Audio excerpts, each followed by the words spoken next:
Welcome to the New Jersey Board of Public Utilities 7-day course on energy management, presented by the New Jersey Institute of Technology Center for Building Knowledge. My name is Paul Meyerdirk, a New Jersey PE, and I, along with other members of the Center for Building Knowledge, will guide you through the process of managing energy in your buildings to reduce global warming, save money, and enhance our great state's competitive position, regionally, nationally, and globally. Today is day one of our training, where we present the big picture overall continuous process of energy management, or as we call it at the CBK, the Wheel of Fortune. The learning outcomes is to gain an understanding of the 6 essential steps in managing the consumption of energy in your buildings. So what is energy management? The classic definition comes straight out of the Association of Energy Engineers Handbook: the efficient and effective use of energy to maximize profits and minimize costs in the case of nonprofits and enhance competitive positions. That definition is about 25 years old, and knowing now the effects of global warming, the definition places the reduction of global warming first and foremost, and defining the approach to the management of energy consumption in buildings. What are the key ingredients of an energy management program? Well, it involves the operational and technical changes that can be made, and the changes in people's behavior, as well as an overall organizational cultural change. Specifically, how do we do this? By focusing our efforts to reduce energy usage through facility upgrades, maintenance, and change in occupant behavior, as well as planned behavior changes and equipment upgrades designed to lower energy consumption and to transition away from fossil fuels and carbon emissions and save money. What are some of the principal benefits of energy management? Reduce consumption, save the planet, and it saves money. Increase the comfort and safety of building occupants, and to better inform the behavior of occupants, facility managers, O&M personnel, and other various stakeholders. This is, in essence, what the process is all about. And we call it 6 steps. In the handout that we'll give you at the end of class today, you'll see EPA calls it 7 steps, but we consolidated the second step here, which is assess performance and set goals, and consolidated that into 1 step. What this is it's a continuous process for improvement, but it's specifically designed by the Environmental Protection Agency for an energy management program. So this is what they have found. It's worked in thousands of cases and quite successfully, I might add, to having an energy management program at an individual company or business entity. And the first step in the 6 steps is to make a commitment, assess performance and set goals, create an action plan, implement the plan. Then we evaluate how the plan was implemented and what the results were, and then recognize achievements. So those are the 6 basic steps. The first one, in making a commitment, what's involved there? Well, you've made a commitment by coming here today, whether you got dragged by your feet or whether you really wanted to come. You made a commitment and you came to class today. So thank you very much for that. According to the Office of Management and Budget memorandum from a while back, it said that each department agency should have a designated energy manager. So I guess you guys and gals are being baptized under fire here. You've been designated, so to speak, at least for today, and we hope on an ongoing basis this will continue, that and as time goes on, I'm confident that many of you really will seize this opportunity, because it's great. I mean, I spent my whole career doing it, so obviously I think it's a good idea. But I think it's an opportunity to lead in your department, to demonstrate to your upper management and to your colleagues in your department that you have a commitment to a specific program goal, and that it gives you a reason to interact with them besides the regular stuff that you do. You know, there's a lot of things that go on in the daily acts of business, but this is something that's a little bit separate from what you would normally do. And I guess, a lot of you actually wear more than one hat in your organization? You do. And show me again, how many are in operations and maintenance? Okay, well, it's a pretty good number. And it's a good place to be an energy manager. As we'll see, there's advantages and disadvantages to that. And then we're going to talk about as part of this commitment, you want to have an energy policy. Now, the state has an energy policy, but this policy would be something specific to your agency. And so it wants to be formulated in the context of what the state policy is towards energy. And that's included, as you probably have heard or seen, in the state energy master plan. And then establishing an energy team. So if you become the energy manager for your agency, one of the key duties and responsibilities is to form this energy management team.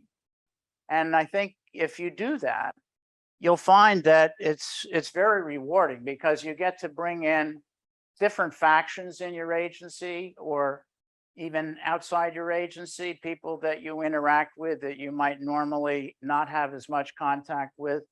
And we're going to be talking about who is going to be on that team and what kinds of roles they would have. And then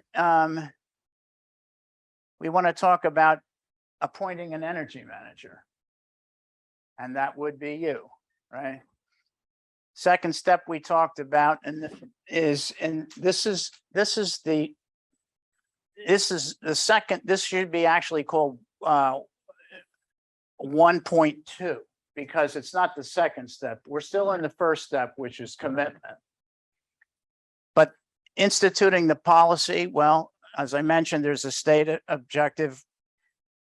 The other part of the policy should clearly delineate what the accountability is going to be for your policy. Who's going to be responsible for implementing the policy and following the policy? And then the other commitment as part of the policy is the commitment to continuous improvement. Because if you don't cycle this and continue to improve, it'll just fizzle out.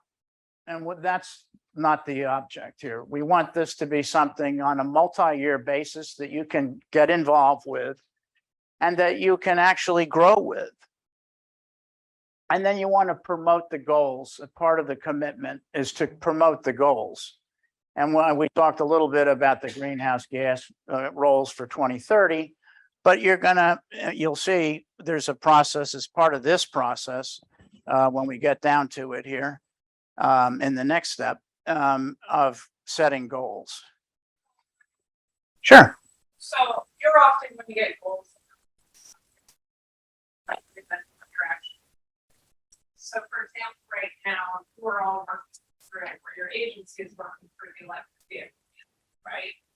So your state fleet's got to switch over by 2025. And then it's going to have to switch over again 2030, I believe. And you've got to figure out how to get chargers there. Are you going hybrid now? Are you going full electric? Are you having full vehicles? Are you still having assigned cars? So those are some of the things, to give you that real world example. How are we going to institute this? So why is that an energy policy also? If you're going to have electric vehicles, it's potentially going to be impacting your energy use. Your fuel consumption might go down on that side of the house, but that's not counted as much on your electric and natural gas stuff, right? But then also, if your agency is monitoring greenhouse gas emissions, that could impact it. But from a more practical standpoint, this is gonna be more like who's driving what car. Are they taking them home? Are they charging them at the office? What's happening? So that's kind of an example of like, you're getting policies put on you that you need to figure out, or Treasury will tell you how to figure it out, but then you have to do practical in your agency. Started talking about this with one of the teams today too. Energy master plan has that we're gonna be electrifying buildings, we're gonna be doing building audits, everybody's gonna have these things. And then some of it is time to start to come out. Talk about the benchmarking, so that's also an immediate energy policy. And what's the objective of that? We're gonna know how much our big buildings use on electric, gas, water. How are we doing this? We're gonna put them into portfolio manager. We're gonna give you more direction on that later. These are the types of goals that you're gonna have to implement at your agency level and need to know who do I need to go to there? And how am I gonna get this done? Or if that's not me, if that's somebody else, how am I coordinating with that? Again, going back to like the electric vehicle line. Is this something that me on the facilities level, I gotta worry about because I gotta hook up to the building, or is somebody else worrying about that? And now we just have to watch from the bill payment side, or do I need to warn our bill payment person, like, when everybody starts charging their cards, your electric bill might go up, so you might want to change the budget line item. And so that's kind of how you're pulling together who are the different resources in your office you might have to talk to, or how are you guys tackling some of these edicts down? Or, you know, if we're getting direction from Treasury on it, how is it actually being applied within our agency? Okay, thank you, Sarah. Well, that's great advice, and I guess the general idea here is that you can get out ahead of this and be part of the action, or you can not. And hopefully you'll find that by applying yourself and taking advantage of this opportunity. I mean, somebody has designated you as an energy manager to come here today. And whoever that was, I think the expectation is that this is something that you will embrace and that you'll work on and develop. So establishing the team is really, really important. It's not something that you'll be doing yourself. It's leading a team of people who collectively will be getting these things accomplished. And how you form your team, you want to consider, now, does anybody in their department, do you have anybody who has the title of energy manager? So you don't really have any energy staff to work with. So it's all up to you. But you have other resources available to you. But you're going to probably need somebody with an engineering background to help you out, to advise you at least what direction to go into, to identify what you need. But the other part of it is there's also a number of different disciplines within your department or within the state. And purchasing is a very good one, because sooner or later, if you're really going to implement these things, you're going to have to purchase something. And so having them on board early on so that they become aware of what you're up to and buy into it, that will facilitate the work that you need to do. And then operations and maintenance obviously is key. I don't think you can do a whole lot of real implementation without having operations and maintenance on board. Do you necessarily have to be from operations and maintenance to be an energy manager? Absolutely not. Is it great background? Yes. Certainly, though, they have to be part of the major conversation that goes on in all your planning, because everything that's done in terms of facility upgrades, as an example, affects and impacts the occupants of the building And who's responsible ultimately for that? Well, it's operations and maintenance. If they say, oh, the new chiller you put in doesn't work, it's going to fall on operations and maintenance. So if they're part of the team, they're aware of what the project was, and they have firsthand knowledge of how to go about rectifying a situation. And then building and facilities management, it's kind of the same thing, but it's more like DPMC. And then environmental health and safety is always good to have on board too, because invariably you go into a mechanical room, a lot of them has asbestos, the boilers that are old, and a lot of the, in an older building, 150-year-old building, there's probably asbestos there somewhere. And corporate real estate and leasing. Now this speaks to what Tony was asking about. And that is, if you lease the building from either a state agency or from an outside private concern, you're going to have to work with them.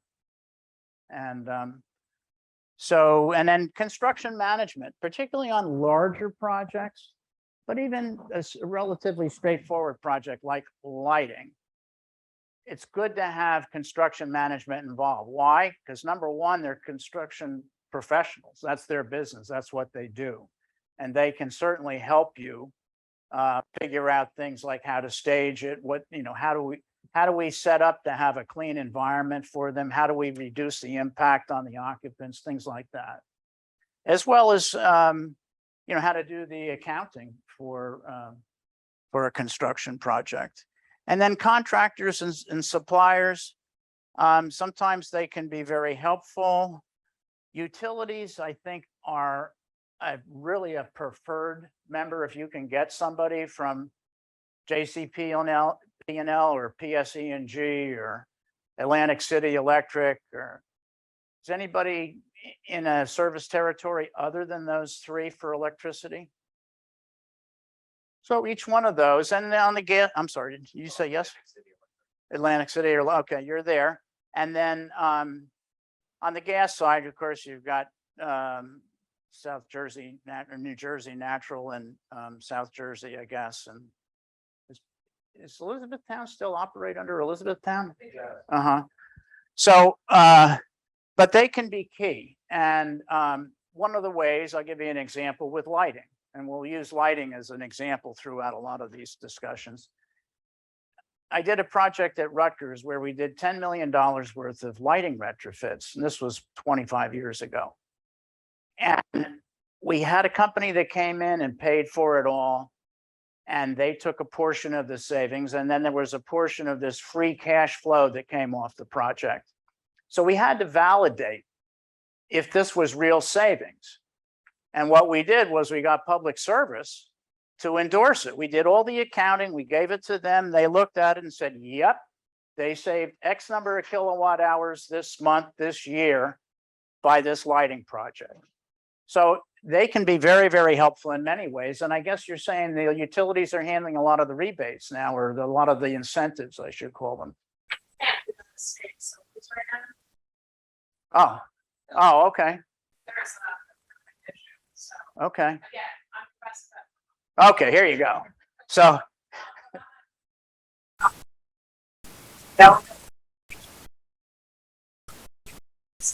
Each just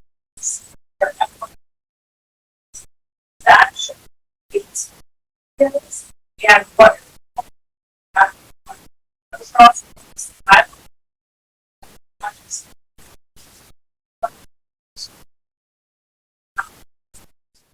you're getting most of your bigger money.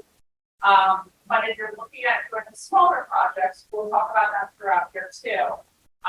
Many of you have gone through the audit process as well, that stuff. But the person who submits in for the money is a good person to know, because you want to make sure that your projects are getting on that list. If they aren't on that list, they probably aren't seeing one. All right. And I think, do we have Treasury on here? I guess not. But Treasury, or so the money person, absolutely. I mean, you want a financial person. I'm surprised it wasn't on that list. I think it's on a different one. But there, you know, whoever is, if you have a department accounting officer. I would highly encourage you to get him or one of his designees or her designees to be on your team. And this will prove instrumental in the longer run, because in addition to getting you the money, you want to prove these savings, and you want to be able to institute, if possible, and it is possible because I did it, to have what we call a cash pump. And that is when you take these savings, these proved cost avoided savings, you can apply them to the next project and the next project. And so it's very good in all cases to have somebody from finance. The second step is assessing the performance and setting goals. To assess performance, you have to we're going to talk a lot about gathering and tracking data. Dull stuff, but it is really fundamental to the whole process. Getting the energy bills is probably the most important document that you can gather and track. How many of you have done the benchmarking? Anybody have filled out a benchmarking report? Okay. So, but nobody is keeping it up on an ongoing basis, month by month?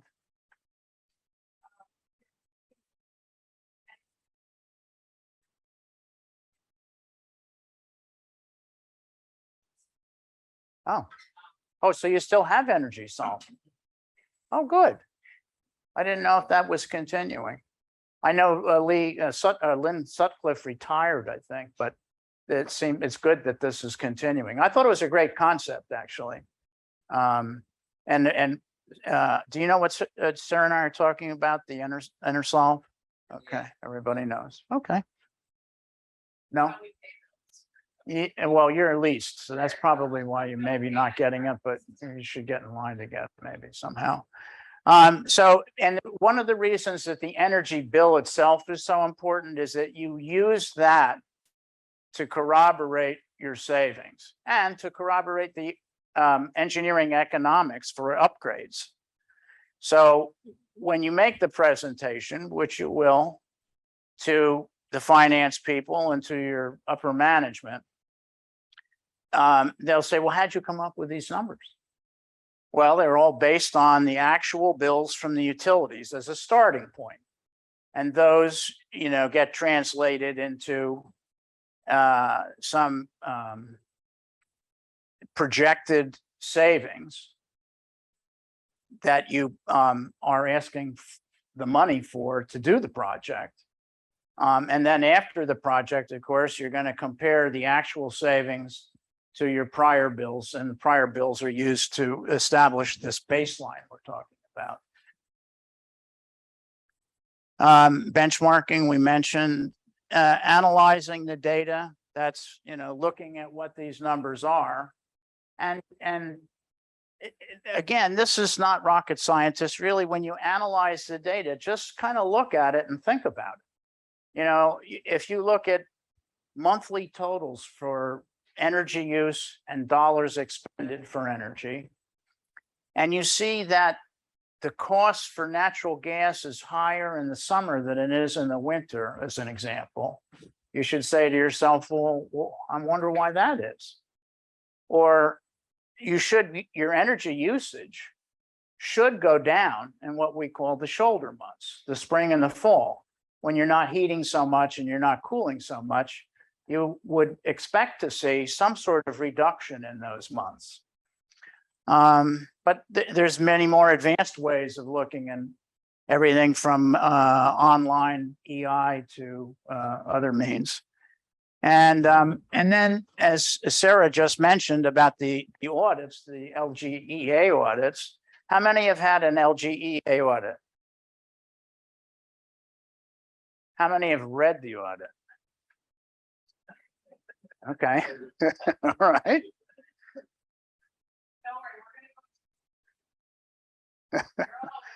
Yeah. And then setting goals, and these are short-term goals and long-term goals. What's your goal for the next quarter, the next year, the next 5 years? So number one here, which is like 2.1, is gathering and tracking data. And you have to collect these bills and amongst other types of data. And then you have to decide upon what level of detail you want to get from the data. You can get electric bills, at least you have a gross reading of how much electricity you used that month. But there's also other data. And Z mentioned, the BAS system. How many of you have a building automation system in your building? Almost everybody. And that can collect.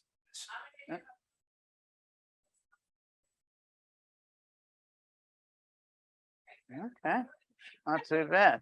But on the older systems, have you had upgrades?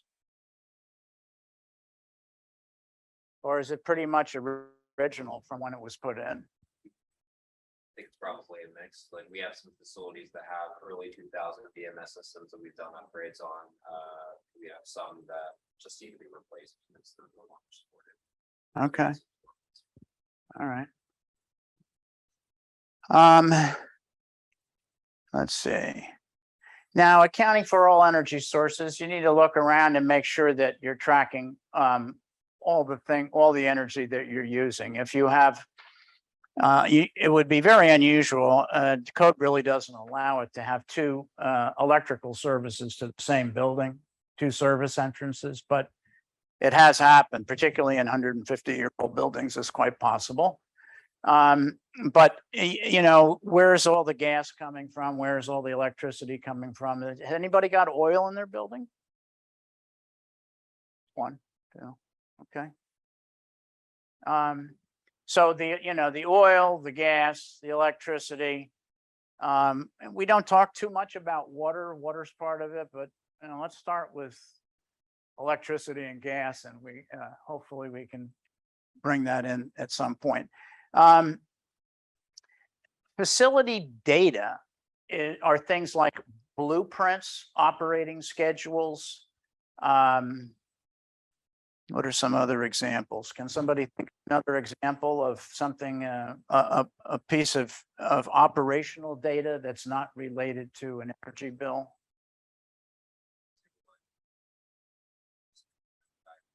Yeah, so that kind of thing. I think occupancy levels might be another one. Baselines, that's the baseline is your starting point for determining what your current or past energy usage has been. And there's several ways of doing it, but one of them you'll see is, well, that's what it's for, but you do need to establish a base year. And there's different ways of doing that.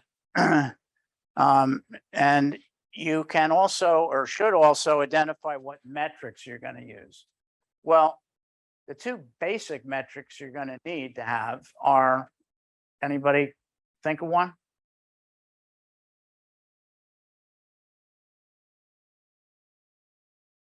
Dollars. How much money do you spend? That's a metric, one of the metrics that you'll use in your baseline. So it's the history of how much you've spent for your utilities, gas, and you have to split them up for heating and cooling, or for heating and electricity rather. Another one would be units of energy, or BTUs or kilowatt hours. And then you want to publish the results. Now, why would we want to do that? I think Tom talked about getting people on board within your department and developing this culture and communicating with the occupants. So this is probably one of the first things you want to get out there. You want to let everybody know how much the building's using, because they live there too. And a lot of them, a lot of people nowadays are really concerned about it. And you find people buying electric vehicles before they even had incentives. They just said, hey, this is the right thing to do. I'm going to save the planet and buy this. So you'll find that you will get support. You just have to reach them. And when you find out who they are, then you want to try to help them or have them help you reach others. But it's always good to let them know the results of your benchmarking, because that's your starting point, and hopefully they'll be starting along with you. And then this benchmarking basically is how you're comparing your facility to other like facilities. So how are they alike? Well, they should be in the same climate zone, if you will. In other words, the New Jersey doesn't want to be compared against Georgia or Alaska.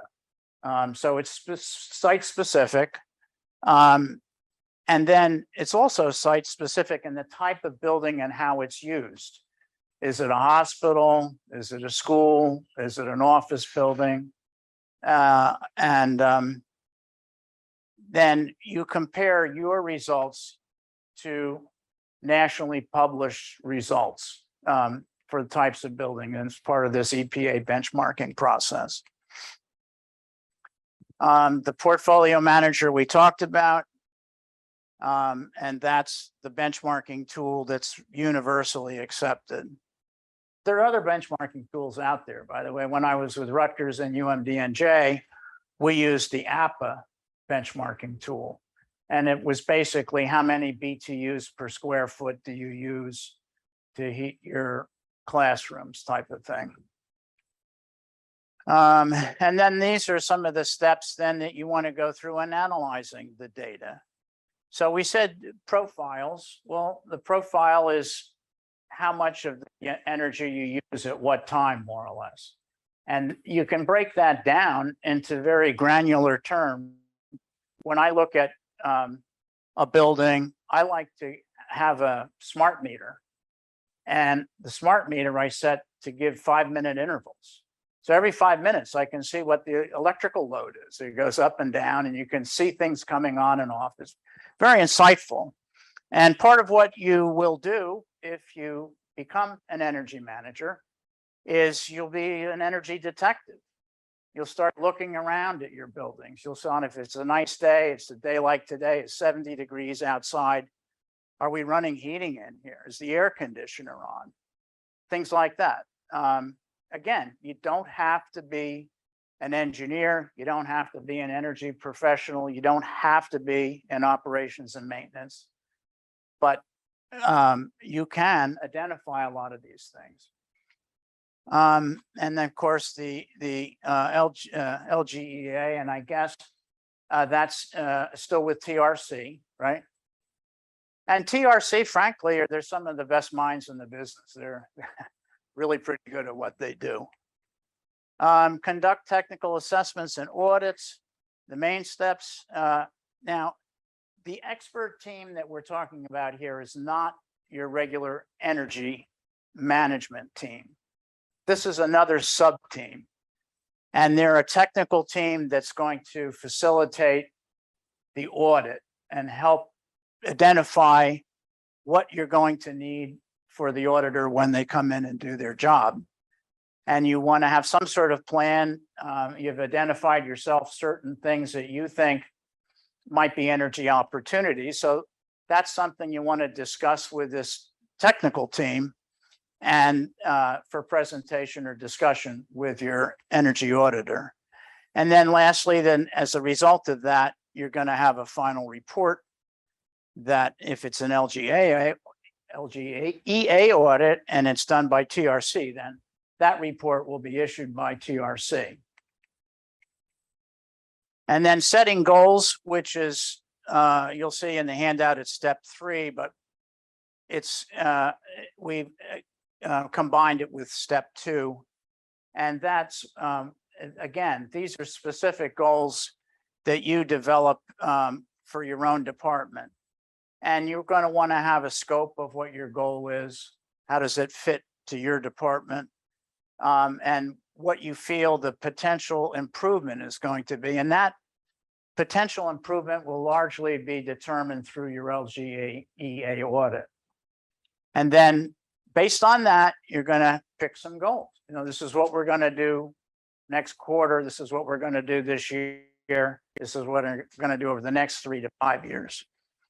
So, okay, we have a little exercise here, to put these in order. So there's a logical sequence to this. Does anybody want to try to pick the number 1, Christian, maybe? Say it's probably- It's how it's based on. Oh. You need the data first. Good, okay. Number 1 then is to collect the data.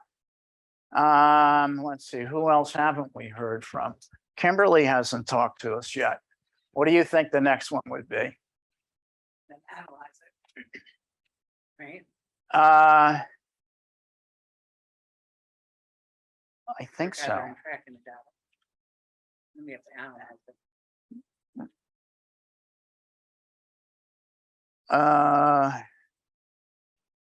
I think, doesn't baseline come next, Christian? I can't remember the exact order. What do you think?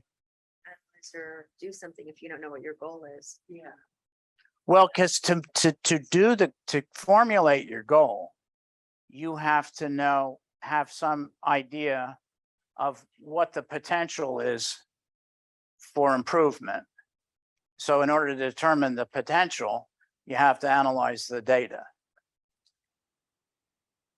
Do you think the baseline should be next? Sorry? The baseline should be next? So I guess the baseline would be next. And then after you do the baseline, I think you compare your baseline to other people's baselines, which is the benchmarking exercise. And that kind of clues you into, oh, this is how we compare against other state police in Pennsylvania that occupy a 20,000 square foot building. And they only use half the amount of energy we do. So we know we got to tear the place down and do something differently. Okay. And then after benchmarking, then we do what? Kimberly, try it again. Okay, so we get the baseline, we do the benchmarks.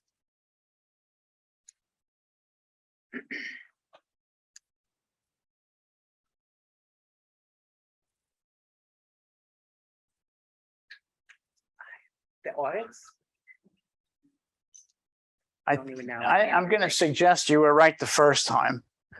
Analyze, because before you do your audit, now I could be wrong. I'm just doing this from my own feelings. I'm not reading it off, but I think you would want to analyze the data before you have your technical assessment, just so you have a concept of what you're expecting from your auditor, and can kind of help and lead them in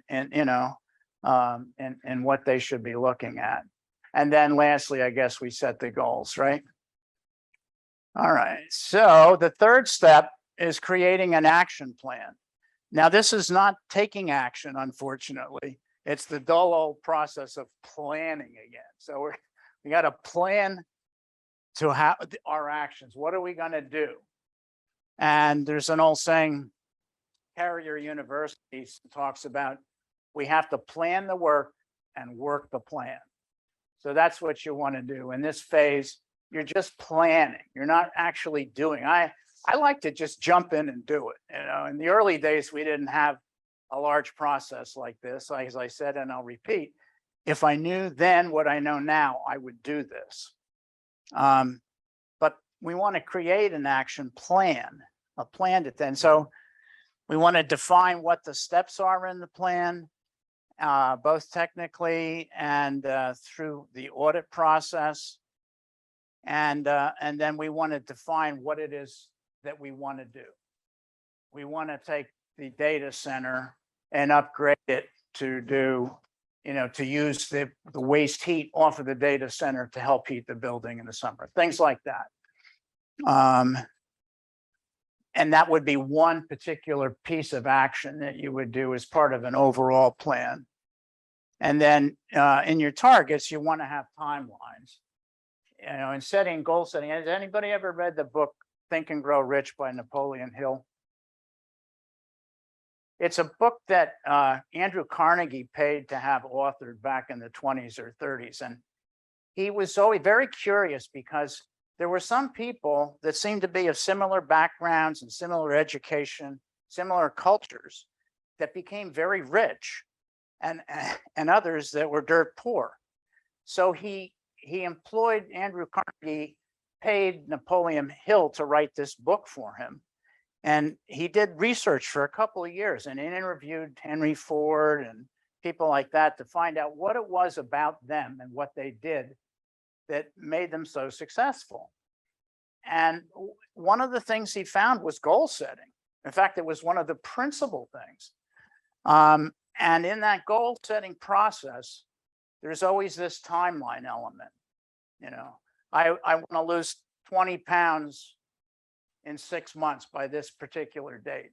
So it's important to have a timeline as part of your goal setting process. And then you have to have a way to, in this again, this is planning how to do something. You haven't really done it.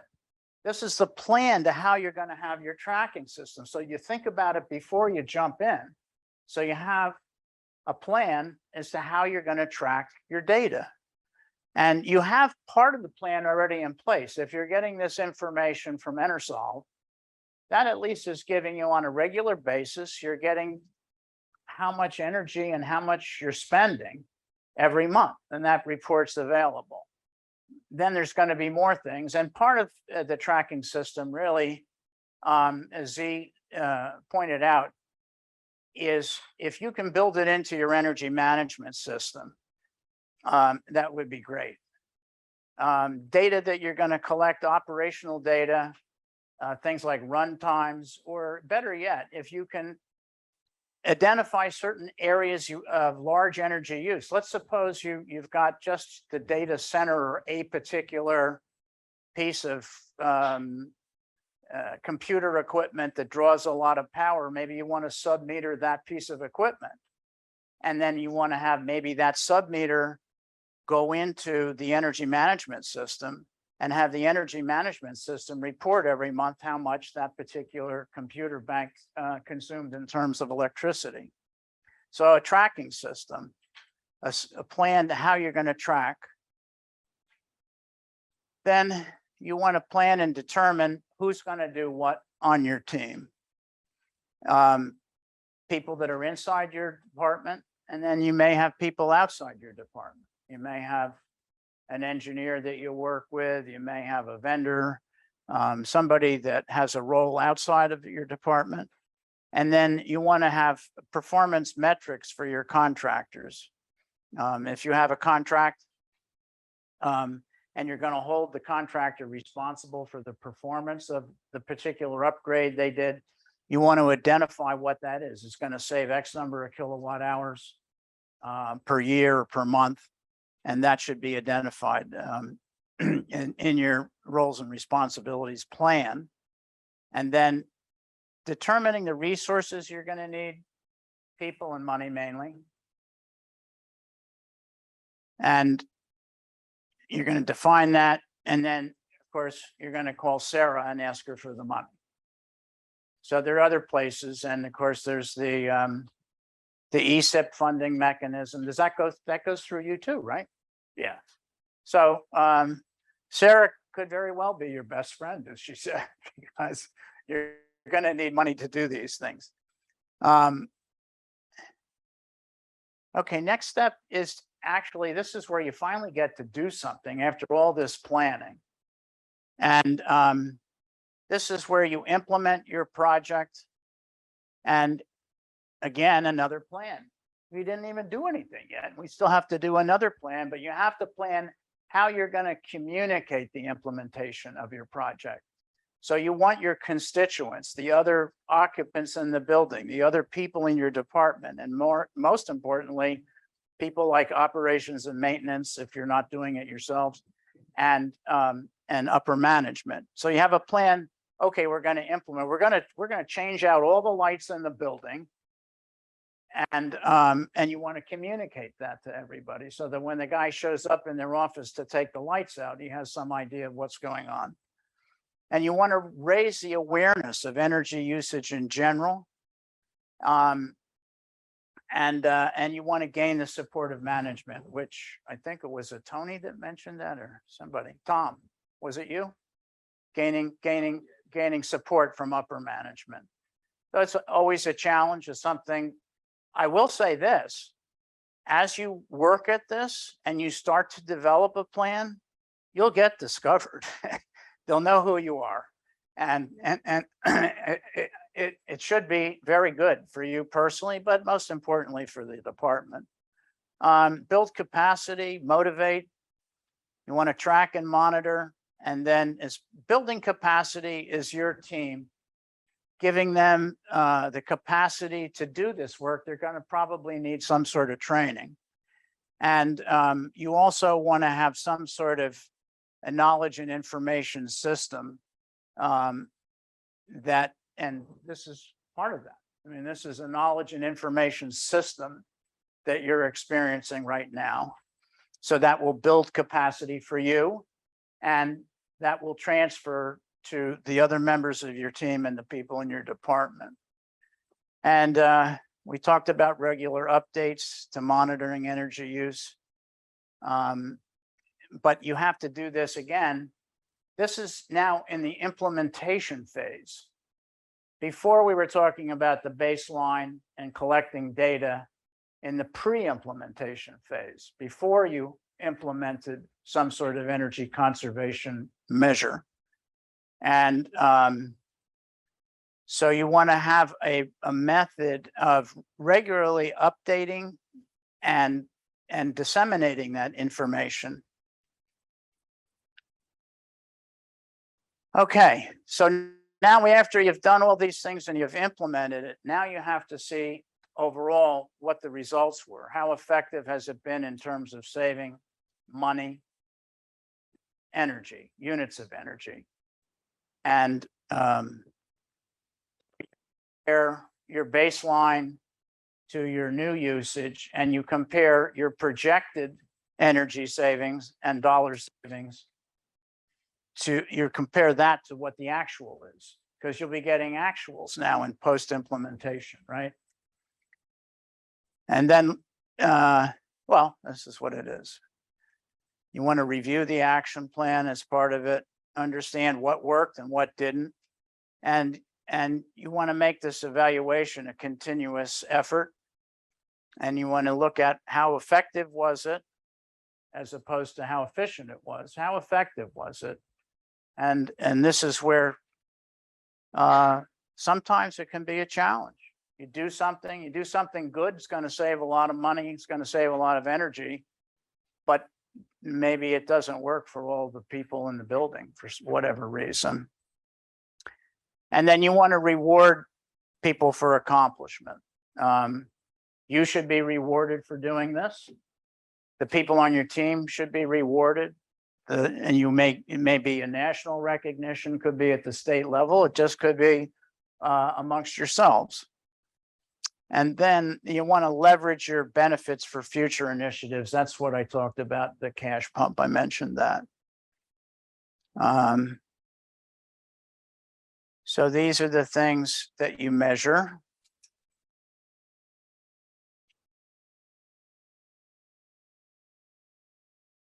And then reviewing the action plan. And lastly, this is where we talk about recognition.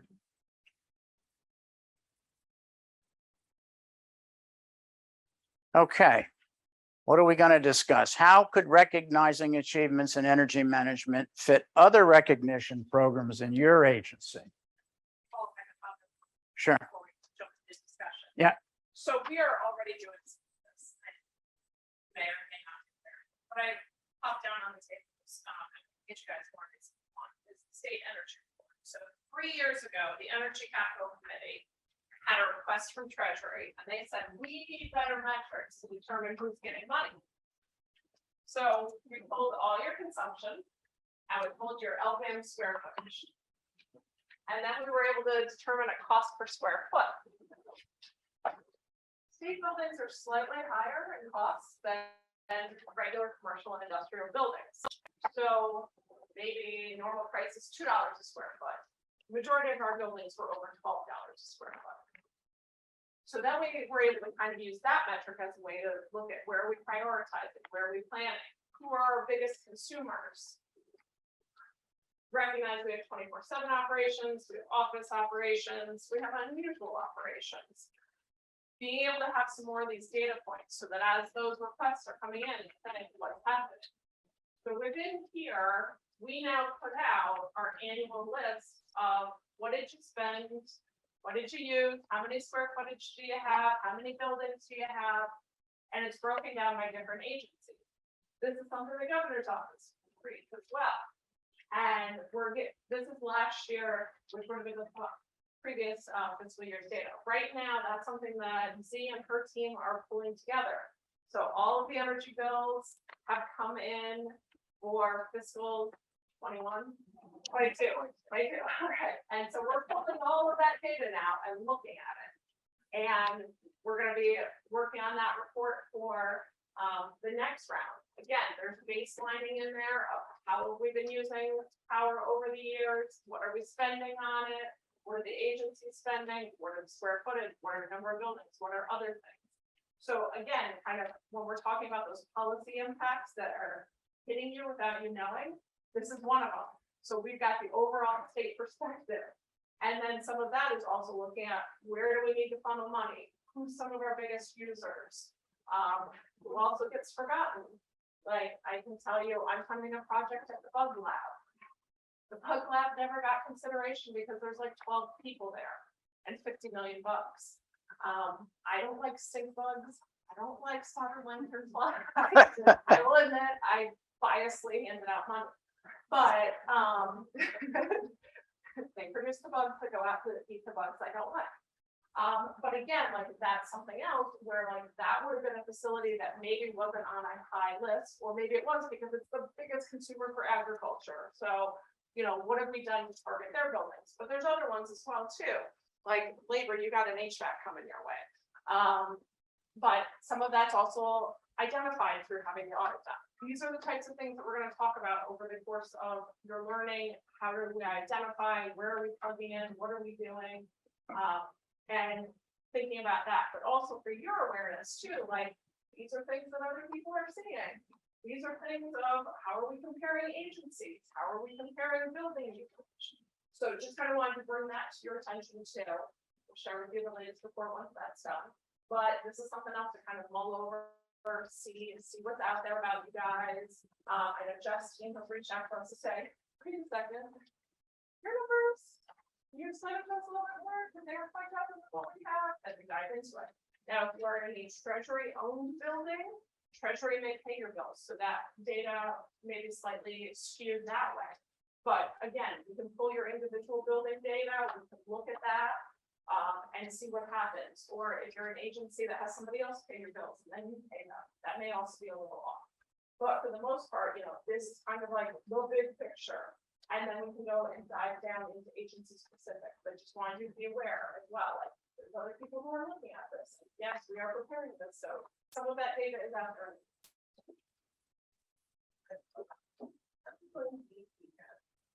They were the largest and Think of the parks. oh, Yeah. yeah, I don't know that. Yep. All those shelters in the wood, actually, DEP has most expensive energy property. There's a radio tower that's like $96 a square foot. I just want to put solar panel on it, but, that's just an example. We can give you that information. Okay, That's another part. all right. Well, thank you, Sarah. Okay, so the discussion is, how, you know, in your department now, do you have any kind of a system for recognition? I mean, is there a pay for performance or in the public sector? So I tell you, at Rutgers, we struggled with it for years. They had, and it, I think they finally just got rid of it. Who said that? You stay in New Jersey. this Yeah. ethics issue can't have a- like, they'll- Okay. Try to back away out various programs.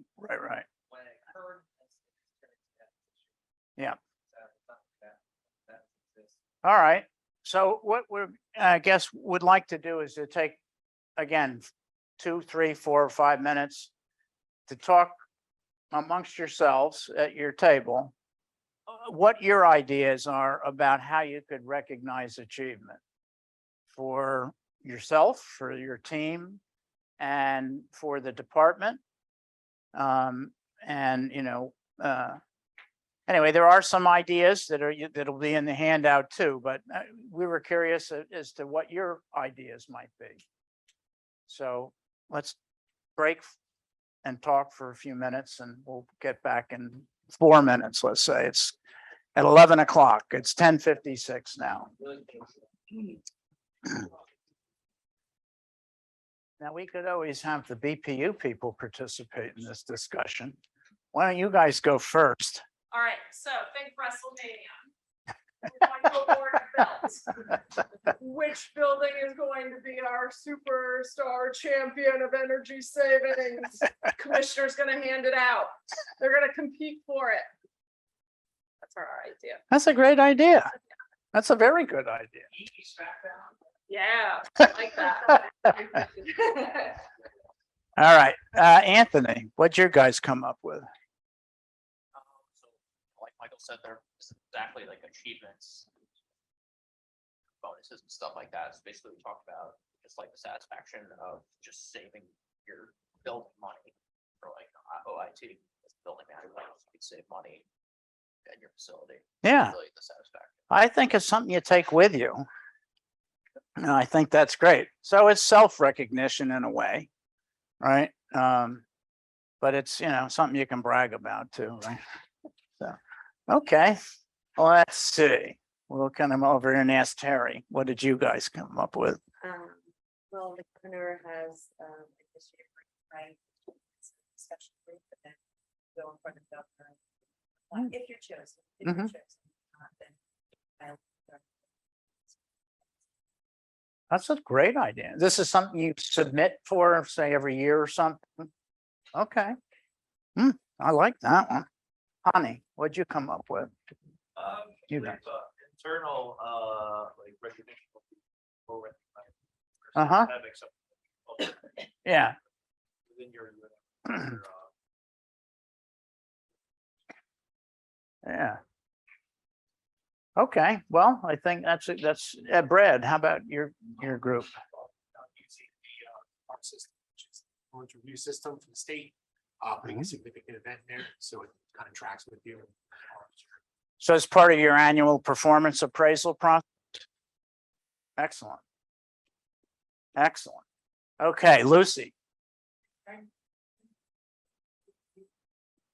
Like achieve this plan, we're gonna save it in the long run. Right. That's the short term. Right. More money. Yeah. So- we Also talked about like Yeah. using that to leverage it for additional capital. funds and future Right. Projects. that Yes. keep it Successful. Yes. Bring on additional staff resources. and stuff Right. like that. That, I'll tell you what, in the beginning, when we did this at Rutgers, it was the first time it had been done in the state. Because we got our annual budget, right, through the same process you were alluding to earlier, through Office of Management and Budget. We, and if we spent $35 million last year, and we knew that fuel and electricity went up 5%, then we'd get, 35 million plus 5%. When we went to cogen, we knew we were going to spend more for gas and less for electricity. But we didn't have a mechanism to recoup those savings, or even, because our budget was going to be 35 million plus 5%. But if we only spent 27, guess what? Then the next year you just get 27. So there was no recognition financially for what we were doing. And Rutgers didn't really come up. There was a guy who, his name was Jack, I forget his last name, but he was at Drew University, and he was from Connecticut. He figured out this process and he sold Drew on it, and he was an energy engineer, and they implemented it. And then we heard about it at Rutgers. One of my colleagues told me about it, and we were able to do it, and we did it quite successfully.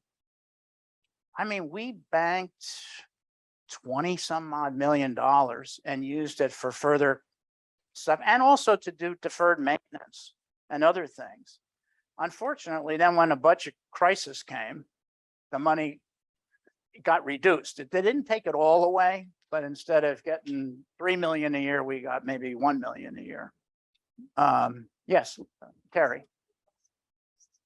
goal and savings, so that it's like a goal, so everybody sees exactly the numbers and how close you are to the goal. Oh, yes.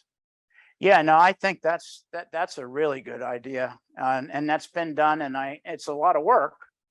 But I think it's a terrific, and if you get these processes somewhat automated, I mean, they're not going to be fully automated, but if you get the process down to where it's not such an effort and keep it up, it's highly effective to keep everybody advised of your progress and actually what the building usage is and those kinds of things.